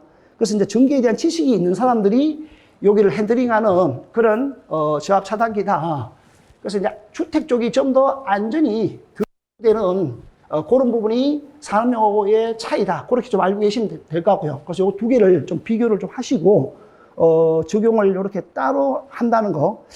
그 다음에 이제 이 차단기에 대한 조건들은 KC 기준에 나와 있으니까 이 전격 전류에 대해서 60A 이하, 63A 초과 이 두 개의 전류에 대해서 이 시간에 대해서 부동작 시간, 동작 시간이 다르다는 거. 요거는 여러분들이 좀 도표로 외워둘 수밖에 없겠죠. 그죠? 자, 그렇게 좀 알고 계시면 될 것 같고요. 자, 1-10번 문제야. 이거는 내가 수업 시간에 몇 번을 설명했죠. 이번에 그죠? 처음 우리 동영상 들으신 분들도, 그래서 이거 내가 NGR 수업하는 거 듣고 다 썼습니다. 잘 썼습니다. 연구반이나 실전반에서 못 쓴 분들은 아무도 없을 겁니다. 제가 옛날에 근무했던 회사도요. 저는 이제 비접지에서 저항접지 계통으로 다 바꿨고요. 특히 이제 저저항접지 계통으로 바꿨습니다. 제가 옛날에 수업할 때 이걸 3개를 나눠서 설명했죠. 모전자, 모전기, 모랜드 회사에 이렇게 돼 있다. 여기 이제 NGR을 달고요. NGR이 내가 그때 어떻게 생겼다 했습니까? 또 UPS 한 같이 생겼다 했죠. 그래서 이제 CT를 걸고 오죠. CT를 걸고, 여기 이제 CT가, 예를 들어서 이제 뭐 100대 5짜리도 있고, CT가 100대 5짜리도 있고, 10대 5짜리도 있고, 그죠? 300대 5짜리도 있었죠. OCR을, 여러분들 요거도 제가 전에 연구반 교재에는 51N을 적어놨는데, 좀 아무 생각 없이 적어놨는데요. 요거도 자료를, 우리 IEEE 자료 같은 거 보면, 이 51G로 쓰는 게 나왔습니다. 그라운드. 아시겠죠? IEEE는 이제 미국 쪽이잖아요. 그죠? 그러니까 요걸 좀 따지는 사람이 있다고 합니다. 여기 이제 51N은 똑같은 우리 지락 계정기죠. OCGR. 지락 과전류 계정기를 51N 또는 51G로도 우리가 표현하죠. 그죠? 그러니까 여기 IEEE에서는 요걸로 많이 하고, NGR 쪽에 걸리는 CT의 OCGR은 51G로 많이 쓴답니다. 요거는 상고선 그 CT 있죠. 우리가 이제 저항접지 계통에서 지락 전류 검출하기 위해서 상고선 CT를 우리가 설치하지 않습니까? 연구반 상고에 다 나와 있고, 우리 기본 수에 나와 있습니다. 거기에 때는 요걸 이제 상고선 CT 쪽에는 요걸 많이 쓰고요. 그래서 NGR 많이 씁니다. 그래서 요것도 제가 아무것도 아니지만 이렇게 좀 바꿔놨습니다. 아시겠죠? 자, 이게 NGR 있죠. 그죠? 자, 여기 이제 CT를 통해가지고 OCGR이 있습니다. 51G가 있고요. 자, 봐보십시오. 일선 지락이 발생되면 어떻게 됩니까? 지락점 저항을 이제 무시하겠습니다. 이 지락점 저항을 한전에서는 어떻게 잡습니까? 이게요. 한전 기준에서는 보통 이제 한 300옴 정도 잡죠. 300옴 정도 잡는데 이걸 무시하겠습니다. 무시해버리면 지락이 발생됐죠. 그럼 같은 대지죠. 대지니까 대지를 통해서 지락 쪽으로 이쪽 올라가겠죠. 그죠? 자, 지락 쪽으로 올라갔다가 어디로 갑니까? 일로 갔다가, 지금 만약에 A상, B상, C상에서 있는데 C상에서 지락이 났다. 그죠? 그럼 지락 전류는 다시 C상을 통해서, 이렇게 다시 흘러나와야 되죠. 이렇게 흘러나와야 돼요. 이렇게 이제 폐로가 구성이 돼야 된다. 아시겠죠? 그러면 여기서 우리가 이제 아인 R분해 보이잖아요. 아인 R분해 보이죠. 아인 R분해 보이니까. 자, 이 전압이 무슨 전압이 됩니까? 대지랑 선하고니까 상전압이죠. 상전압. 아시겠죠? 여기는 반드시 이제 상전압이다. 그 상전압이니까 요 순간전압에다가 루트 3을 내가 나눠야 된다는 거 반드시 내가 이야기했죠. 그래서 이제 옛날 제가 근무했던 회사는 다 6600이었다. 그래서 이 루트 3을 나눈다. 그러면 3810V가 나오고, 그죠? 그 다음에 여기 저항을 3가지 타입을 내가 그때 설명했죠. 모랜드는 12.75짜리 있습니다. 그래서 이걸 계산하면 300A로 제한됩니다. 그리고 모전자는 이게 381옴을 써서, 그죠? 내가 이제 10A로 제한됩니다. 또 모 회사는 이걸 31.19를 써서 100A로 제한됩니다. 그래서 이거를 할 때는 300A니까 300대 5짜리 CT 쓰고, 10대 5짜리 쓰고, 100대 5짜리 CT 씁니다. 라고 설명 다 해드렸죠. 이런 고장에 대해서 일반적으로 지락 전류를 이렇게 구하지 않는다 했죠. 이건 의미가 없습니다. 아시겠죠? 보통 우리 지락 전류는 이런 식이 있었죠. 영상분 전류 순회, 정상분 임피던스, 역상분 임피던스, 지락점 저항, RG, 뭐 이런 것들 다 무시해버리죠. 이거 무시한다. 그러니까 여기 지금 값을 알 수가 없죠. 이 케이블에 대한 임피던스 안 줬죠. 그러니까 이게 적용이 안 된다 이죠. 바로 이런 것들은 이제 이렇게 제가 설명해 놨습니다. 문제 조건에서 이런 값들이 없기 때문에 이 값으로 계산하지 않고 일단 고장이 발생되면 이렇게 이제 단상분 회로처럼 이렇게 발생이 되니까 자, 고장 회로 구성이 이렇게 된다. 그래서 문제는 그죠? 지락전류를 100A로 제한한다고 되어 있으니까 자, 봐보시죠. I는 R분해 보이니까 R은 어떻게 됩니까? R은 V는 100이니까 아까 전압을 6600으로 줬잖아요. 그럼 여기가 3810V죠. 여기다가 이제 100A로 제한되면 이 값을 계산하면 100을 나누면 어떻게 됩니까? 38.1옴. 그죠? 이거죠. 답은. 자, 그 다음에요. 여기에 대해서 NGR의 역할들을 물었죠. 요 칼들은 이게 갑자기 이렇게 딱 나오면 쓸 게 좀 없는데 우리가 이런 것도 기지를 좀 발휘해야 되죠. 이 지락 전류를 저항 성분이 지락 전류를 제한하잖아요. 그러니까 첫 번째 지락 전류를 제한한다. 이렇게 이제 개념을 잡으시면 되고요. 그 다음에 아크가 발생됐지, 아크가. 여기 이제 고장이 딱 발생됐을 때, 대지라는 건 저항이 굉장히 높지 않습니까? 고장 전류가 작든 크든 간에 큰 저항을 만나면 이 도체보다는 훨씬 저항이 크단 말이죠. 무슨 알겠습니까? 내가 쉽게 얘기하면 길을 걸어가는데 그 일이 걸어가는데 자연스럽게 걸어가는데 저항이 별로 없죠. 근데 누가 앞에서 내가 길을 못 걸어가게 하면 저항이 크단 말이죠. 근데 저항이 크면 여기서 악화가 확 발생됩니다. 이 관성의 법칙에 의해서 전류라는 놈, 흐르라는 놈은 계속 흐르는데 흐르지를 못하게 큰 저항체를 만나버리면 관성의 원리에서 아크가 튀거든요. 우리 차단기 개폐할 때 똑같잖아요. 그죠? 관성의 원리에 의해서, 자, 봐보십시오. 차단기가 온되어 있을 때는 전류가 계속 흘러나옵니다. 우리 관성의 법칙은 항상 물리적인 이 관성의 법칙은 전기에서도 그대로 생긴다, 그죠? 이 차단기에서, 그죠? 이 개폐를 시키잖아요. 그러면 이 전류라는 놈은 계속 흐르려고 하는데 이 회로를 오픈시키니까 흐르라는데 못 흐르게 하다 보니까 이 큰 저항을 만나서 이 아크가 확 튀거든요. 여기도 마찬가지입니다. 그 아크가 튈 때 이 아크 전압 전류가 생길 때 이 아크 전압 전류를 이쪽으로 회로를 구성을 시킬 때 이 NGR이 어떻게 됩니까? 아크의 전류 자체를 제한시키는 거죠. 아시겠죠? 그 다음에 메이커 쪽에서 보면 이 개폐 서지라는 게 좀 나와 있는데 여기는 해석이 좀 굉장히 애매합니다, 이게요. 제가 이제 이 부분 때문에 조금 생각을 해봤는데 우리가 이제 개폐 서지라는 건 여기 있잖아요, 여기. 그죠? 여기서 이제 개폐 서지가 발생합니다, 여기서. 여기서는, 어떤 의미로 해석이 되냐 하면, 제 나름대로 해석을 해봤습니다, 그럼요. 자, 개폐를 하게 되면, 우리가 이제 진상회를 해서 개폐하면 개폐 서지가 몇 배 정도 뜨죠? 상전압에 약 3배 정도 뜨죠? 그럼 높은 전압이 이제 뜹니다. 상전압이 한 3배 정도. 그죠? 진상회를 조건이면 상전압 약 한 3배 EM이 뜨죠? 3배 EM. 뭐, VM 해도 상관없습니다. 3배 VM이요. 이 3배의 전압이 뜨면 이게 높은 전압이 뜨잖아요. 그죠? 이 의미하고 똑같죠. 자, 이걸 잘 봐보시죠. 우리가 낙뢰가 쳤을 때 이 전력계통에서 낙뢰가 쳤죠. 그죠? 이상전압이 들어와 버리면 이 이상전압이 어디로 좀 빠집니까? 이쪽으로. 이 중성점을 통해서 이상전압이 이쪽으로 좀 대지로 빠져나오죠. 그러다 보니까 선로의 이상전압이 저감되니까 낮은 절연을 할 수 있는 그런 우리가 선로를 구성할 수 있고 피력이 전격전압도 낮은 그런 회로를 구성할 수 있죠. 마찬가지로요. 이 개폐할 때 큰 이 상용주파 개폐 서지가 생깁니다. 이건 상용주파예요. 이거는 이제 충격파 전압이고, 이런 상용주파에 높은 전압이 생겼을 때 그 전압이 대지로 이제 패스가 될 수 있는 경로를 만들어 줄 때 그때 요 NGR 가지고 이 개폐 서지를 우리가 이제 제한할 때 쓸 수 있다. 요렇게 좀 볼 수가 있습니다. 요 부분은 제가 또 나중에 한 번 더 다각적으로 한번 검토를 해서 내가 이 문제도 연구반에 올려가지고 좀 더 디테일하게 설명을 해드리도록 하겠습니다. 그 다음에 진학보호 예정기를 유효하게 한다. 자, 이게 무슨 말이냐면 비접지 계통에 비해서 저항접지 계통이 훨씬 진학 전류가 크죠. 자, 우리가 이거를 델타 계통으로 만들어서 비접지 계통을 하잖아요. 그럼 진학 전류는 결과식만 쓰겠습니다. 이렇게 나오면 이 정종 용합 값이 10의 마이너스 6선 값입니다. 이 계산을 충전 전류를 계산하면 진학 전류, 충전 전류를 계산하면 이 값이 매우 작다 이거죠. 그러면 진학 전류가 작기 때문에 보호 예정기 동작이 잘 안 되겠죠. 근데 이 진학 전류를 키워주기 위해서 아까 NGR을 썼지 않습니까? 그래서 이제 이 진학 보호라는 옷이 제한이죠. 진학 화준류 예정기의 동작을 유효하게 하기 위해서. 또 여기 보십시오. 이런 것도 이제 답안 쓸 때 진학 사고 났을 때 통신선 유도장애 이 정확하게 무슨 유도장입니까 이게? 이 정전입니까 전자입니까? 이게 전자 유도장이죠. 전자 유도장애. 이런 것도 여러분들이 답안 쓸 때는 EM은 그죠?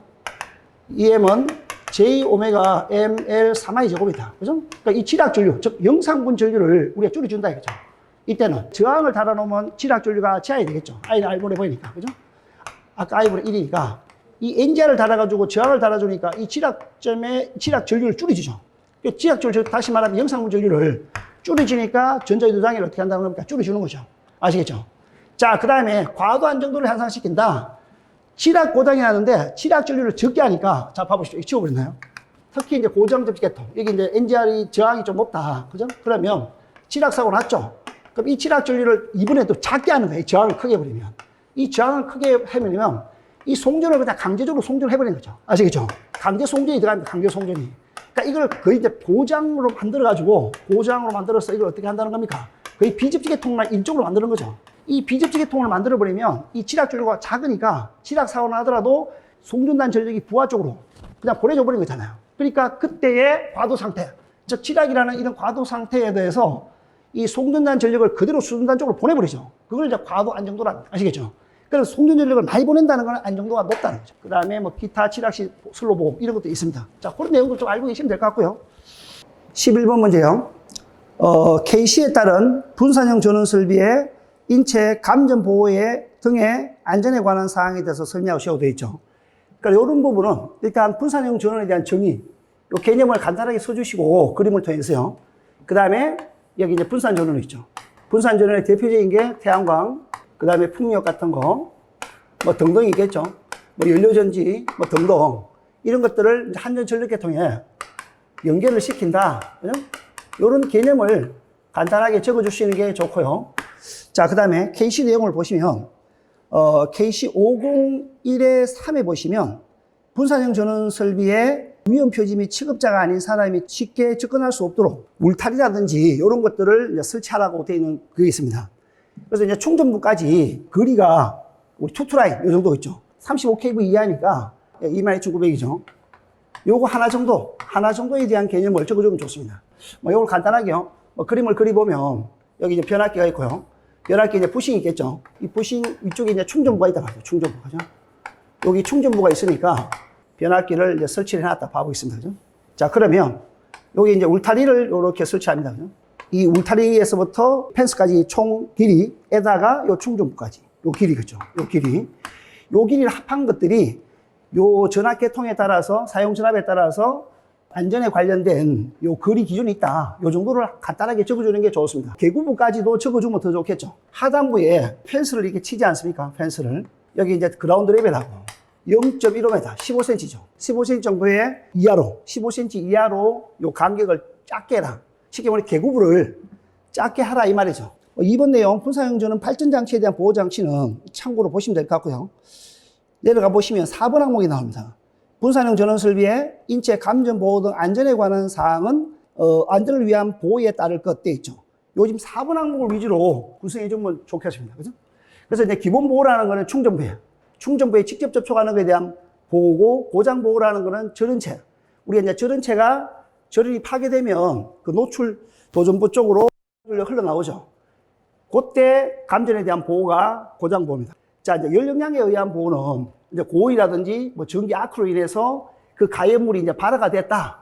이럴 때 발화가 되지 않도록 또는 손상이 되지 않도록 전기 설비를 설치하고, 그 다음에 이 전기 설비가 정상적인 작동을 해서 인축, 즉 사람이나 가축이 화상을 입지 않도록 이렇게 하는 것이 열 영향에 대한 보호다. 그 다음에 이제 도체에 과전류가 흐를 때 그 과전류에 의한 발열이죠, 발열. 이 발열에 의해서 인축이 문제를 일으키지 않는 거. 또 이제 기계적 응력이라는 부분도 마찬가지입니다. 어떤 기계적 응력에 의해서 또 사람이 상해를 입지 않는 그런 것에 대한 보호. 막 그런 것들이 있고요. 그 다음에, 고장 전류에 대한 보호는 뭐 간단하게 이제 이런 것도 약간 내용을 또 설명하면 더 좋겠죠. 뭐 변압기가 이렇게 있다. 여기가 특고압 쪽이고, 만약에 저압 쪽이다. 그죠? 그럼 이제 이 고압 측에서, 특고압 쪽에서 지락사고가 났다. 그죠? 지락사고가 나면 여기 이제 건전상에 전위 상승이 올라가겠죠. 건전상 전위 상승이 되는데, 이 변압기 원리에 의해서 전압이 변압기 철심을 통해서 2차적으로 넘어가죠. 저압 쪽에 역시도 전위가 상승이 되겠죠. 그죠? 그걸 좀 작성해 주면 될 것 같고요. 또 한 가지는 이 지락사고가 반드시 이제 특고함에서만 일어나는 게 아니겠죠. 이 저압에서도 지락사고가 일어나겠죠. 그죠? 여기서도 지락사고가 일어납니다. 그죠? 이렇게 일어났을 때 여기 마찬가지로 건전상 여기 이제 전위 상승이 또 일어난다. 그런 거에 대한 좀 보호, 뭐 그런 개념으로 보시면 됩니다. 전원 공급 중단에 대한 보호는 인체 감전하고 크게 문제는 없지만 그래도 전력 공급이 중단됐을 때 그때 이제 위험, 피해가 되지 않도록 보호를 한다. 그런 개념만 간단하게 적으시면 될 것 같고요. 자, 컨트롤에서 이제 5번 정도. PDSB는 이 KC 150 규정에 따라서 반드시 이제 설치를 하는 게 낫고, 그 다음에 이제 분산형 전원 설비의 전로의 절연 저항이나 절연 내력은 KC 기준에 따른다. 우리 전에 판단 기준에 있던 내용들이 그대로 다 올라왔죠. 그죠? 이 모든 내용을 다 적는 건 힘드니까 6번 내용은 간단하게 타이틀만, 큰 목차만 적어도 충분할 것 같습니다. 자, 7번 항목에 보면 연료전지나 태양전지의 모듈의 절연 내력도 KC 기준에 따라서 설치해야 된다. 요 정도 간단한 키워드만 적으면 될 것 같습니다. 12번 문제를 봐보겠습니다. 12번 문제는 여기 조금 내용이 좀 어려운 문제 중에 하나가 되겠습니다. 제로에너지 빌딩에 대한 인정 제도에 대해서 정의하고 인정 대상, 인정 기준에 대해서 설명하라. 이런 문제가 나왔죠. 그러면 이 제로에너지 빌딩을 인정을 추진하는 이 목적이 뭐냐. 이 목적을 좀 써주는 게 좋습니다. 물론 이 목적은 물어본 내용은 아니지만 건축물의 에너지 효율 등급이라든지 그 다음에 에너지 차림률을 높여가지고 또 이제 이런 것들을 높이는 것에 대한 걸 평가를 하여 인정함으로써 이 고효율 건축물을 자꾸 보급을 확대화 시키면 결국 건물에 들어가는 우리 이제 전기 에너지 사용량을 줄이니까 결국은 이 전기 사용을 줄인다는 거는 한전에 우리가 이제 발전소에 화력 발전소 추가 어떤 건설, 그죠? 이런 걸 억제함으로써 거기서 나오는 CO2를 줄이겠다. 이런 말이죠. 그죠? 자, 그런 개념을 간단하게 적어 주시면 좋을 것 같고요. 인정제도의 정의라는 거는 자, 봐보십시오. 지금 단위 면적당 1차 에너지 생산량과 1차 에너지 소비량을 비교해 가지고 에너지 자립률에 따라서 5개의 등급으로 나눈다고 되어 있죠. 그죠? 자, 이게 무슨 얘기냐면 건축물에서 이제 에너지를 생산한다 이런 얘기하고 그다음에 1차 에너지 소비한다 이런 것들이 뭐냐면 이걸 시간이라고 볼까요? 시간이라고 보고 여기 이제 에너지 사용량이라고 보겠습니다. 에너지요. 자, 에너지라고 하면 우리가 이제 에너지 사용량을 줄인다 그죠? 에너지 사용량을. 에너지 사용량을 이렇게 줄이겠다. 이 감소시키겠다. 패시브적인 요인으로 그죠? 건축적으로 뭐 단열 같은 거. 그 다음에 우리 이제 전기 쪽에는 뭘 한다는 겁니까? 고효율 전력기기들, 뭐 등이라든지 LED 같은 거, 그 다음에 고효율 전동기 같은 거, 뭐 이런 것들을 우리가 이제 쓰겠다는 거 아닙니까? 이렇게 써서 에너지 사용량을 줄이겠다라는 거예요. 그 다음에 이제 에너지 생산량이라는 의미가 뭐냐면 이렇게 이제 에너지를 생산한다 이죠. 여기 이제 액티브죠. 에너지를 생산한다 그런 개념이죠. 그죠? 자, 그러면 이거는 능동적이죠. 액티브적인 요인으로 태양광이라든지 뭐 풍력이라든지 뭐 그죠 연료전지라든지 그다음에 ESS 뭐 이런 걸 통해서 우리 액티브적인 요인을 통해서 에너지를 생산하겠다 이죠. 그리고 여기하고 요 값하고 요 값에 대한 비교, 그죠? 그게 뭐냐면 에너지 이제 자립률이다라는 거죠. 자, 그래서 여기서 보시면요, 단위 면적당 건축물 단위 면적당 1차 에너지 생산량을 그죠? 1차 에너지 소비량으로 나눴을 때 요 놈이 이제 100%가 딱 되면 에너지 자립률에서 1등급이 된다는 거죠. 요 비율대로 아시겠죠? 요 비율 값을 계산해서 80%에서 100% 되냐? 요렇게 이제 프로테이지에 따라서 에너지 자립률 등급이 있다라는 게 인정제도의 정의다. 그 다음에 이제 인정 대상 및 인정 기준은 이런 것들이 상당히 어려운 내용이었죠. 사실은요. 요게요. 이 녹색 건축물 조성 지원법 시행령 12조 2항에 보시면 요런 인정 표시 의무 대상이 나와 있습니다. 이걸 외우기가 상당히 어려울 것 같고 이런 부분이 답안지 작성하기가 굉장히 좀 어려웠던 그런 문제인 것 같습니다. 그죠? 1교시 마지막 문제요. 자, 스마트 그리드를 한번 봐보겠습니다. 13번 문제. 스마트 그리드는 요즘 시험에 자주 나오고 있죠. 그죠? 스마트 그리드의 필요성과 특징에 대해서 설명하시오. 이런 게 나와 있죠. 자, 스마트 그리드라는 개념은 자, 기존 전력망이라는 건 기존 우리 한전 전력망이죠. 기존 한전 전력망에다가 정보통신 시스템, 양방향 정보통신 시스템을 거기다 설치해서 전력 생산자와 소비자 간에 양방향으로 실시간 정보를 주고받음으로써 에너지 사용에 대한 생산, 운용, 소비 효율을 높이는 차세대 전력망이다 라고 해서 요 내용을 좀 적어주면 될 것 같고요. 뭐 여기에 대한 개념은 뭐 이런 내용들이죠. 부하곡선을 보면요, 이게 시간이겠죠. 그죠? 우리가 이제 주간 피크 때 이 에너지 사용량이 가장 많아지겠죠. 자, 그러면 우리가 한전에서 전력을 지금 생산하고 있죠. 한전 발전소에서 전력을 생산하고 있는데 전력량으로 그냥 표시를 하겠습니다. 그럼 우리가 이제 이 생활 수준이 자꾸 높아지다 보면 이 부하곡선 자체가 패턴이 바뀌니까 계속적으로 이 부하곡선 자체가 증가되겠죠. 그래서 만약에 한전 발전소의 이 발전량보다 부하량이 더 커버리면 우리가 이제 무슨 현상이 생기냐면 대규모 정전, 블랙홀이 이런 게 생겼죠. 대규모 정전이 이제 발생이 됩니다. 그러니까 이런 것들부터 회피하기 위해서 한전에서는 이 부하가 계속적으로 부하량이 커지면 이 수급 계획을 세워가지고 연도별로 그죠? 발전량을 증가시키게 되는데 이렇게 하게 되면 우리가 이제 CO2, 즉 우리가 화력 발전소를 짓기가 좀 제일 쉽겠죠. 원자력 발전 이론 같은 거 이런 문제가 되니까 수력은 좀 우리나라 상황이 좀 어렵고요. 그래서 이제 화력을 많이 하다 보니까 여기서 이제 연료들 있죠. 화력 발전에 들어가는 연료들이 탄화계열의 연료, 그게 이제 공기 중에 산소하고 결합해서 이제 CO2를 이제 발생시키단 말이죠. CO2 발생의 증가, 뭐 이런 문제들이 생기니까 결국은 우리가 한전 발전량을 그대로 유지한 상태에서, 즉 다시 말하면 이 추가 발전을 하지 않는 상태에서 부하곡선을 어떻게 효율적으로 할까 그 말 아닙니까? 그죠? 양방향 정보통신 시스템을 통해 가지고 주간 피크 때 요금을 증가시키니까 이 산 시간대, 이게 심야다. 그죠? 심야 시간대에 이 전기 사용량을 이렇게 줄인다. 그죠? 물론 이때 전기 사용량이라는 거는 요 시간대, 주간 피크 때 전력을 사용하지 않아도 크게 사용상 문제가 없는 부하 있죠. 요런 시간대 전력을 이동을 시킴으로써 피크가 올라가는 걸 방지시킨다. 그런 내용들이 이 내용입니다. 아시겠죠? 그래서 그 내용들을 요 부하곡선에 대한 요 부분, 요 그림 내용들 간단하게 적어주시고 스마트 그리드에 대한 정의를요. 물론 요 문제에 대해서는 물어보진 않았지만 정의는 항상 간단하게 적어주는 게 좋습니다. 그래서 이제 이 지구온난화, 아까 우리 이제 화력발전소라든지 이런 것들을 그죠? 추가 건립하지 않음으로써 그때 이제 CO2 발생량을 줄이니까 지구온난화 방지라든지 이런 신재생 보급 확대 기반을 스마트 그리드를 통해서 할 수 있다는 거죠. 자, 우리가 이제 스마트 그리드에 우리가 이제 적용 분야를 보면 5개 분야가 있었죠. 활용 분야, 지능형, 전력망이 있었죠. 우리가 기본소에도 다 있고요. 그 다음에 지능형 소비자가 있었고요. 또 이제 지능형 운송이 있었죠. 지능형 신재생이 있었죠. 그죠?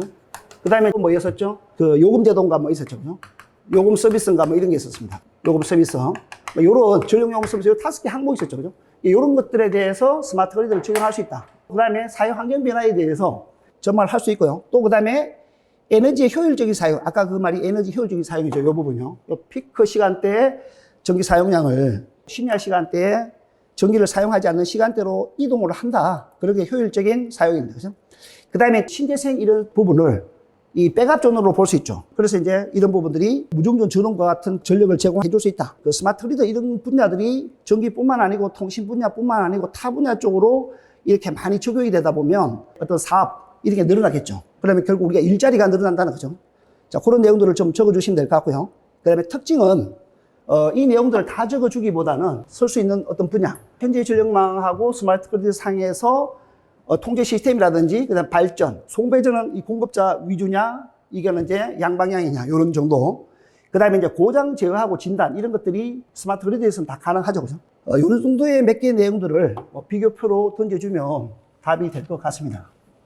자, 이렇게 해서 이제 1교시 13개 문제를 전부 다 풀어봤고요. 이제 2교시 문제로 넘어가도록 하겠습니다.